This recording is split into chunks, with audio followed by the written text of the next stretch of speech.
안녕하십니까. 조갑제TV 시청자 여러분, 저는 조갑제닷컴의 조세별입니다. 지금 시각은 2020년 5월 21일 밤 10시를 가리키고 있습니다.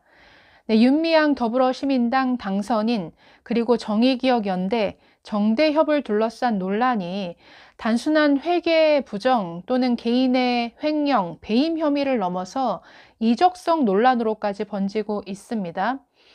반일 운동을 주도해온 이들이 종북 주사파가 아니냐 하는 강한 의심이 제기되고 있는 것이죠. 네, 다른 영상을 통해서는 과거 이적단체인 통합진보당에서 핵심 간부로 일했던 사람들이 이 정대협과 정의기억연대에서 역시 핵심 간부로 일하고 있더라라는 이런 말씀을 드렸는데요. 자, 이번에는 윤미향 개인의 화려한 이력을 한번 살펴보도록 하겠습니다. 네, 윤미향 가족의 화려한 간첩 혐의에 대해서 한번 정리를 해보려고 합니다. 자, 저 표를 한번 보실까요? 네, 변희재 씨가 대표로 있는 미디어 워치라는 매체에서는 수년 동안 윤미향 개인 그리고 정대협의 종북 혐의에 대해서 문제 제기를 해왔습니다. 자, 이것 때문에 정대협과 소송전이 벌어지기도 했는데 정대협이 종북이란 표현을 썼다고 명예훼손 혐의로 고소를 했습니다. 그런데 결국 대법원까지 가서 이 미디어 워치가 승소를 했죠. 자, 그 기사에서 발췌한 표인데요. 한번 표를 보시면 네, 윤미향 그리고 남편 김삼석이 등장을 합니다. 자, 김삼석 동생 김은주죠. 남매지간인데 자, 이 김삼석과 김은주 남매는 이미 알려진 대로 1992년 남매 간첩단 사건에 연루돼서 간첩 혐의로 각각 징역 4년 그리고 징역 2년에 집행유예 3년을 선고받은 바 있습니다. 네, 이후에 재심을 청구해서 간첩 혐의는 벗었지만 국가보안법 위반 혐의에 대해서는 유죄로 확정이 된 상태입니다. 자, 그런데 김삼석과 김은주만 있는 게 아니라 김은주의 남편도 보시면 최기영이라는 사람인데 자, 이 사람은 통진당에서 정책기획실장까지 했었던 사람입니다. 네, 이 최기영 씨는 이른바 1심회 사건으로 2007년 12월 대법원에서 국가보안법 위반 혐의로 징역 3년 6개월을 선고받았습니다. 당시에 이 최 씨는 민주노동당 주요 인사 300여 명의 인물 자료 그리고 각종 회의록 등을 북한에 넘긴 혐의로 구속이 됐었습니다. 네, 저 표의 제일 오른쪽 위에 보시면 통합진보당의 이석기가 등장을 하죠. 이석기 그리고 김삼석, 최기영은 똑같이 한국 외대 동문입니다. 네, 이 중에서 최기영 씨의 활동이 가장 화려한데 자, 아까 말씀드린 1심의 사건뿐만이 아니라 1986년에는 건국대를 점거 농성한 사건으로 징역 1년에 집행유예 3년을 선고받았습니다. 또 1986년에는 임종석 전 비서실장과 함께 전대협에서 활동했는데 사무국장으로 활동했습니다. 이 전대협 사무국장은 전대협의 핵심 중에서도 핵심인 자리죠. 자, 그래서 결국 경찰에 구속이 됐고 이후 민주노동당 창당 멤버로 활동을 했습니다. 2002년 8월 이후에는 민주노동당 사무부총장을 역임을 했고 통합진보당이 해산되기 전까지는 통합진보당에서 정책기획실장으로 활동을 했습니다. 그렇기 때문에 이 최기영 씨는 누가 봐도 NL계 주사파의 아주 핵심 멤버 중에 한 사람이죠. 네, 윤미향 당선인의 남편 김삼석 씨는 동생 김은주 씨와 함께 1992년의 남매 간첩단 사건에 연루된 당사자입니다. 자, 이들은 1992년 함께 일본으로 건너가서 반국가단체로 규정된 제1한국민주통일연합, 줄여서 한통연인데 이적단체죠.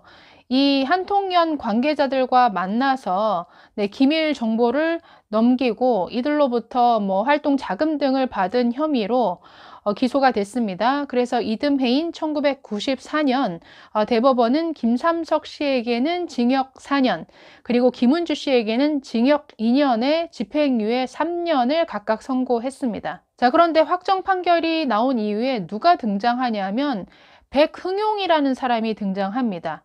자신이 안기부 뿌락지였다라고 주장을 하면서 이 간첩단 사건이 안기부에 의해서 조작된 사건이다라고 주장을 합니다. 자, 그러다가 결국 이 사람은 북한에 망명까지 하게 되는데요. 글쎄요, 북한에 망명한 사람의 말을 신뢰할 수는 없는 것이죠. 그러나 이 사람의 말에 근거해서 이 사건 자체가 조작되었다라고 계속 주장을 해 오다가 이 김씨 남매는 2014년에 재심을 청구합니다. 자, 그래서 2016년 서울고등법원은 당시 안기부 수사관들이 이틀 7시간 동안 영장 없이 불법 구금한 사실이 인정이 된다. 그래서 수사 절차에 문제가 있음을 인정해서 간첩 혐의에 대해서는 무죄로 선고를 합니다. 즉 당시 재판부는 이 김씨 남매가 한통연 측에 군사 기밀과 같은 정보를 넘겼다라는 이 혐의에 대해서는 무죄로 판단한 것이죠.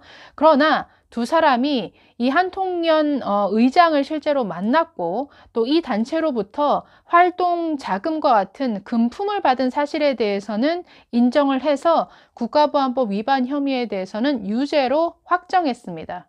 자, 그래서 이들 가족의 이런 화려한 이력을 보고 있으면 이 멤버들 모두가 종북 인사다라고 결론 내릴 수밖에 없는 것이죠. 그래서 이 윤미향 씨 개인에게도 또 윤미향 씨가 몸담고 있는 이 정의기억연대 그리고 정대협이라는 이 단체 자체도 반일운동 이면에 종북 활동이 있는 것은 아닌가 의심이 제기될 수밖에 없습니다. 자, 이 윤미향 대표는 한신대 신학과를 나왔다라고 합니다. 네, 한신대 83학번인데 이 한신대 신학과라는 이 과 자체가 종북 활동의 뭔가 대부로 평가받고 있는 고 문익환 씨가 아주 과거 오랫동안 교수 활동을 해온 이런 곳이죠. 자, 그래서인지 윤미향 대표는 지난 2013년 역시나 종북단체로 분류되는 사단법인 통일마지라는 곳으로부터 상을 받았습니다. 늦봄 통일상을 수상을 했는데 이 상은 고 문익환 씨를 기념하는 이런 상이고 주로 민족 화해라고 하는데 민족 화해를 가장한 종북 활동이겠죠. 이런 활동을 열심히 해온 사람들에게 주로 수여한 이런 상인데 누가 이 상을 받았냐면 윤희상, 문규현, 리영희, 백낙청, 송두율과 같은 이름만 들어도 알만한 인사들이 받았던 상을 역시나 윤미향 당선인도 이 상을 받았습니다. 자, 그래서 윤미향 씨 이 가족을 들여다보고 있으면 이것은 무슨 가족 간첩단인가 라는 의심이 들 정도로 아주 면면이 화려한데 자, 이뿐 아니라 정대협과 정의기억연대에도 과거 통진당 출신 인사들이 핵심 간부로 이렇게 포진해 있기 때문에 앞으로 정말 이들 위안부 단체가 주도해온 이 반일 운동 그리고 뭔가 위안부 피해자들을 위한다라고 하는 이런 활동들을 다시 한번 다른 시각에서 들여다봐야 될 이런 시점에 이른 것 같습니다. 앞으로 이들의 이적성 논란, 종북 논란은 당분간 더 커지지 않을까 싶습니다. 한번 새로운 소식이 있으면 더 또 전해드리도록 하겠습니다. 감사합니다.